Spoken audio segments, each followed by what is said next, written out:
syukurillah. Salatan wa salaman ala rasulillah. Wala haula wala quwata illa billah. Amma ba'du. Yang terhormat Dewan Juri, yang terhormat Bapak dan Ibu guru yang hadir pada acara ini, hadirin dan hadirat yang berbahagia, serta teman-teman seperjuangan yang saya banggakan. Perkenalkan, nama saya Khairunisa dari DTA Rahmat.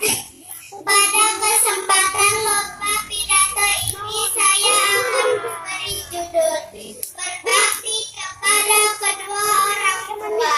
Saudara-saudaraku yang dirahmati Allah, sebagai seorang muslim kita wajib berbakti kepada ibu dan bapak sebagaimana difirmankan Allah dalam Al-Quran surat An-Nisa ayat 36. A'udzu billahi minasyaitonir rajim.